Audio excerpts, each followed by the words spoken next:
So I just rewatched The Powered by Substance about a day or Riverside two Cafe. ago, and I have to say I thoroughly enjoy this film. In fact, I enjoy it almost more and more each time. I mean, I'm a big Margaret Qualley fan. I love her. I've loved her for years now. She was great in Once Upon a Time in Hollywood. She was great in this. She's definitely one of the best young up and coming actresses out there. So I love her work. And Demi, she's fantastic in the film. And I mean, also just the way the film it looks. I mean, it's shot beautifully. Like the film just looks gorgeous. The music's great. "Pump It Up" is a fucking phenomenal song. I love that song.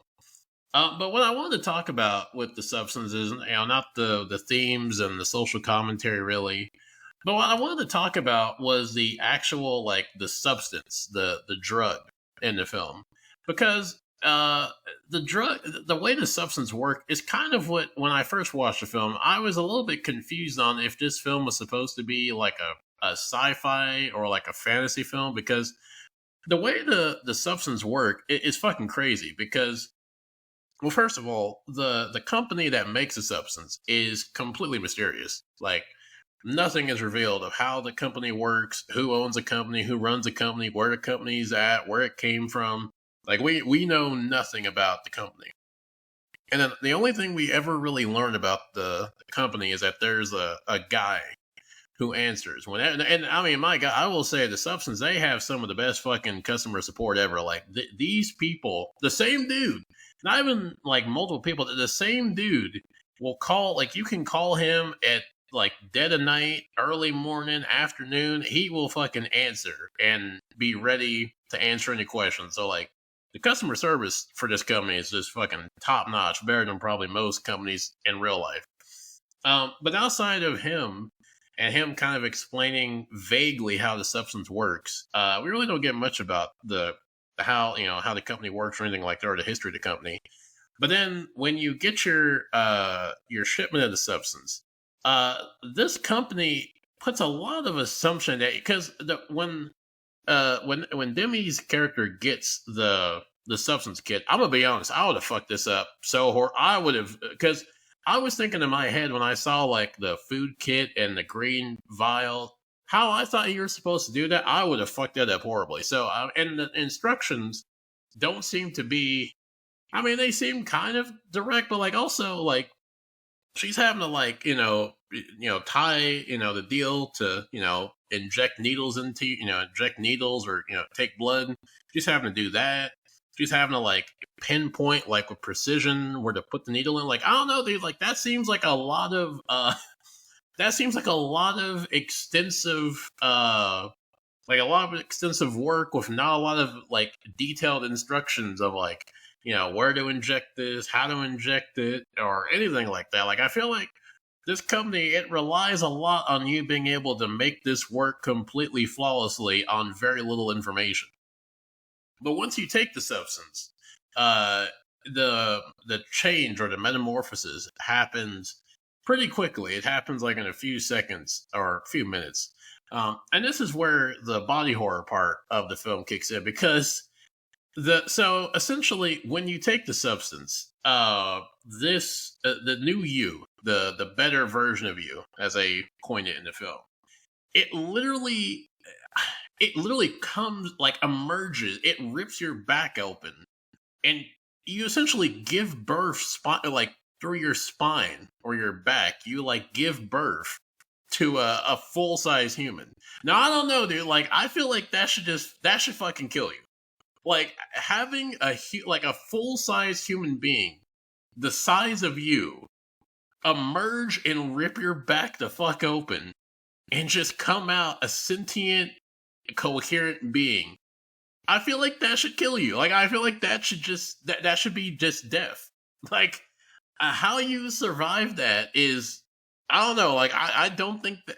No, I don't think that is just like that's some physics that's like for like superheroes. Like that's some straight up Captain America super soldier serum shit. Like that's something definitely in the superhero realm. Like the substance when you really think about it, the substance could easily be like a goddamn super soldier serum or like some type of serum to give you like superpowers because It kind of does in a way, and also like the mutation of it is very diverse. Like there is a very wide spectrum of what can happen depending on the use of the substance and how you use it, and like if you abuse it, which Demi Moore's character obviously does in the film, which ends up being fucking cosmically a disaster for her. So yeah, like how the substance works, like I don't know, maybe this is just me, but I feel like it gives me Resident Evil vibes. And I might be on my own on this, but I feel like it gives me like this is something that somehow could have been in the Resident Evil universe that like ended up making like the T virus or some shit. Like I feel like that. But so like okay, so you give birth to a full size human. That's just a wild sentence to say. But you give birth to a full size human that is fully coherent, fully sentient, and it somehow has all your memories. Like, because when Sue was born, it was like the better version of Demi's character. She automatically knows like who she is. She has all of her memories, so like it transfers all your memories into this person. So like they somehow are able to like absorb or obtain all of you. Like, and I mean, also they say it's you, so essentially, I guess it's like splitting. It's like splitting your DNA to like make this you. However it works, it's fucking wild that like this new you comes out no pretty much like as you. And this is something. This is where there's been some debate about the film about whether this other version of you is you, or is it just like someone who is like you, because the way the film portrays it is kind of strange, because at first it seems like they're the same person and she's just switching back and forth from being Sue to being her normal her, and then going back and forth. But as the film goes on, it seems like they're two different people. Like Sue seems to be very different and like kind of hates the original her, and then the original her comes to hate Sue, and they have like this strange love hate, but like require each other to like live, but not really, because like Demi's character, she doesn't need Sue, but she kind of does, because it becomes like an addiction to her, where like she feels like she cannot exist and she cannot be like whole or fulfill if she is not Sue. Because like there's that scene kind of near the end of the film where she gets a date and she's gonna go out as herself, and when she's about to go out, she looks at herself and she goes back and puts more makeup on. When she's about to leave and she looks at herself and she still doesn't feel like she's adequate, she goes back, puts more makeup on, takes it off, and she goes through this back and forth, and is like breaks down because she just doesn't think she can have that that beauty she has as Sue. Like she feels like she cannot exist anymore without having Sue in her life. So like she feels like she needs her. So like, and then Sue obviously needs her because that's how she exists. Because you have to essentially inject some spinal fluid. So essentially, you have to replenish with this spinal fluid from the original you that like rejuvenates the younger you. And so she needs her because that's obviously without the spinal fluid, she ends up just fucking dying. So they do in different ways need each other. They do have a codependency, and they both net positively benefit each other until it becomes a positive, very not positive, very toxic relationship. But like I don't know, the film. I guess the one way I've seen it be said is like Sue and Demi's character are like they're the same person, but she ends up kind of developing like a split personality disorder, where like she kind of doesn't associate herself as one, but like she kind of splits into having like a Sue persona and then a her persona, and they just kind of don't like overlap, whereas like she's essentially just like a bipolar schizophrenic. Because like the thing is, like Sue will wake up and will like not be aware of what Demi's character did when she was not conscious, and then like vice versa, like they seem to not be aware of what the other one's doing, which like at first I thought that they were, because my impression was it was the same person, but like you just have a different version of you to like like essentially like an avatar. Like this is an avatar you can use, but then you have to replenish it every 7 days. Like that's how I thought it worked initially. But like I feel like it didn't seem like that. But I think you could also make the argument that it does work that way. But Sue and Demi's character just like she just kind of developed pretty much like almost developed like immensely severe bipolar split personality disorder, almost like a split with James McAvoy's character, almost like that kind of dynamic where it is the same person, but like they've just like had a mental fracture or a mental split to where they're two different characters. So that was kind of interesting, and even after rewatching it, I think the conclusion I've come to is I think it's definitely the same person. I just think that Demi's character just develops like kind of like a psychosis and an addiction to this, to where like she ends up splitting, or like to where it does feel like two people to her.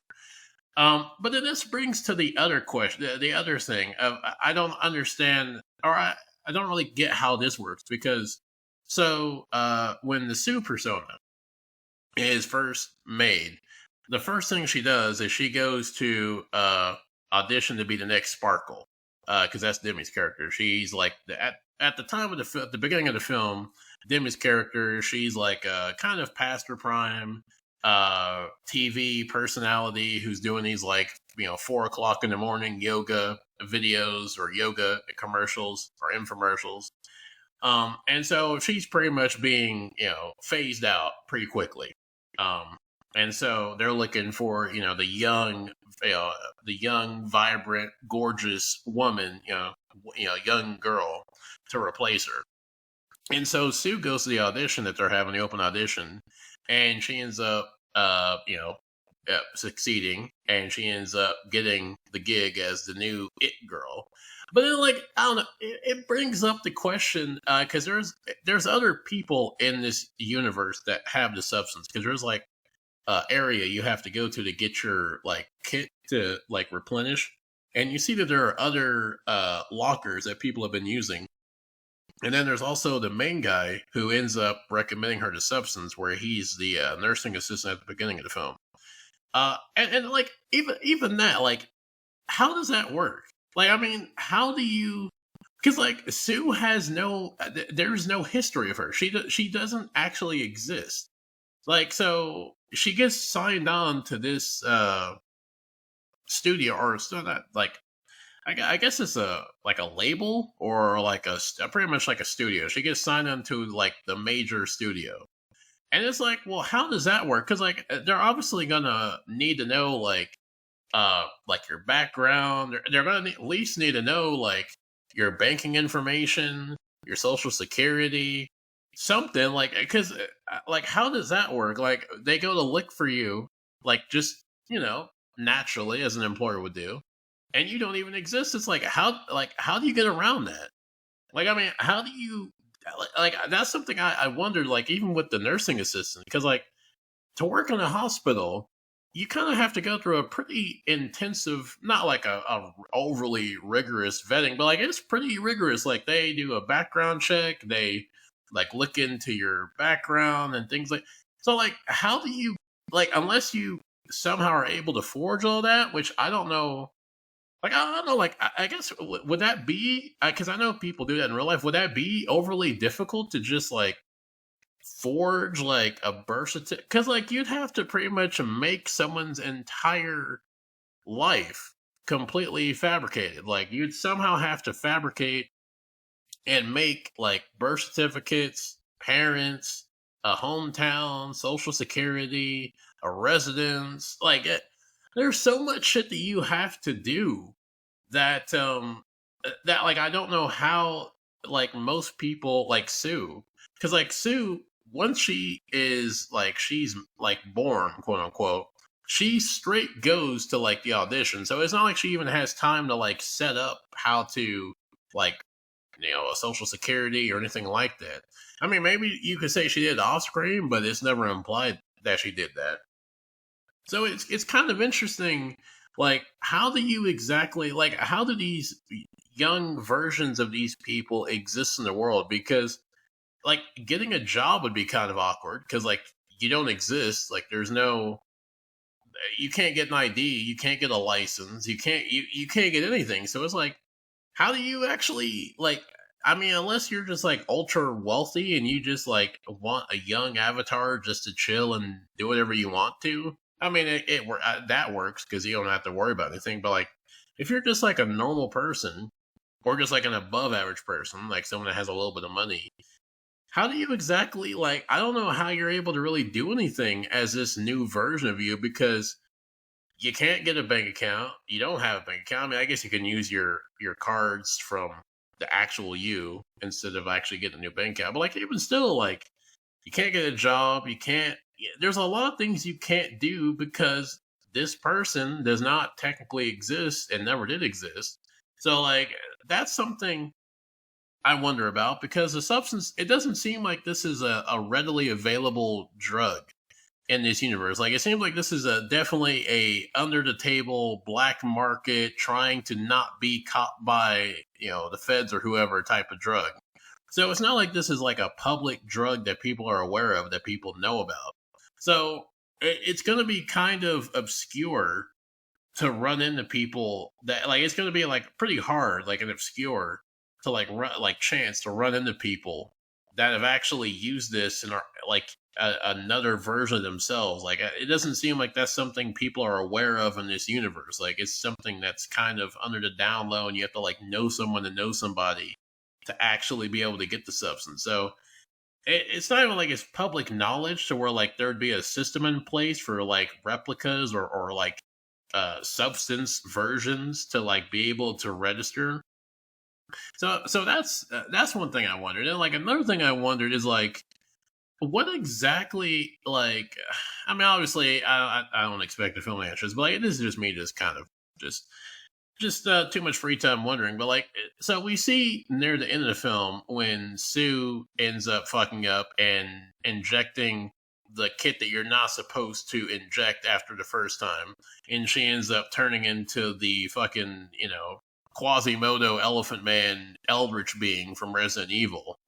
It's like, so like, what exactly is in this substance? Like, what is in this to like be able to make you go from being this ultra attractive early 20s chick to like a fucking deformed Quasimodo elephant demon with like a fucking head? Like, you can't even really describe how it looks. Cause like, it looks like a deformed Resident Evil villain. And then there's like on the back of it, it's like Demi Moore's Elizabeth Sparkle's character. It's like her face is like in like melded into the back of this thing, and it's like her mouth is like perpetually open, like gagging, like she's always like choking, and with her eyes just like bloodshot wide. And it's like, what the fuck is in this shit to be able to do? Like, what is that? Like, what is in this to like make you go from like, if you inject too many times, you turn to like a deformed demon? Like, could you like I just want to like if like because I forgot, what is she? I already forgot the name of what they call that version of her, of the deformed version of Sue. But like, if that version was to inject themselves with the substance, like, would they end up turning into like something more horrendous looking, or would it like be the opposite, where it'd be like another Sue, where it'd like go from being this deformed creature to like a gorgeous bombshell young chick? Or would like you end up being like a fucking deformed toddler or some shit? Like, I also like wonder like, what's the end, like what's the end limit of this? Like, how far could you take this? Because it seems like the substance, you could kind of just like keep taking this, almost like in a sadistic evil scientist type of way, where you like, you could like, experiment with this for a while just to see how much like deformities and how many types of transformations and mutations and different types of deals you could do, like how far you could actually take this to like where it just like is like just not even nothing, but like I guess you just like die. Because I feel like at some point, like whatever version comes out, it would just be deformed mass, where it's not even like sentient anymore, or like it's such like low intelligent, deformed like life form that like it just couldn't even do anything. But like, I don't know, like that's something I wondered about. And like, I mean, also the substance. This is definitely a film that is a one off film. This is not a film that really. I mean, I guess it is Hollywood, so never underestimate Hollywood trying to make an unoriginal idea from an original IP. But like, there is some stuff you could do with the substance. I hope they don't. But like, I don't know. I feel like more on like a kind of like a book form actually. Like, I feel like you could make like a nice little not like a novel, maybe a novel, but like a short story of like kind of exploring the substance, like where it came from, like kind of like more backstory. I mean, obviously you don't really need it because the film doesn't really the film, the way it's set up, you don't really need to know anything about the company or how it works or why it exists. I mean, it's just there to set up the plot and go from there. So you really don't need all that, extensive explanations. And also, I mean, there is a thing of like you can't explain something so much to where you end up kind of ruining the film or ruining the concept. So there is that risky run too. But I don't know. Like, I think it'd be kind of cool just to learn like just a little bit more about the substance because it is fascinating and like seeing what it does, like seeing the various different stages it can take and like what can happen if you just like excessively abuse it and like how it can like create different deformities, different mutations, different transformations. I think it's pretty interesting. Like I think you could do some of that. Like you could make like a like I said, like a Resident Evil style type of spinoff from it, where you just have like all these like eldritch, mutated Fallout abominations you've made from it. But that's just me going on a whole headcanon type of rambling. But yeah, that's all I really have to say about the substance, at least about that aspect of it, because I think it's kind of interesting just to kind of talk about the drug itself. Because I mean, people have talked about other parts of the film excessively, but this is just part of the film I just been kind of thinking about, especially after rewatching it. But with that said, I think I'm gonna call it a day here, and I will see you good people later.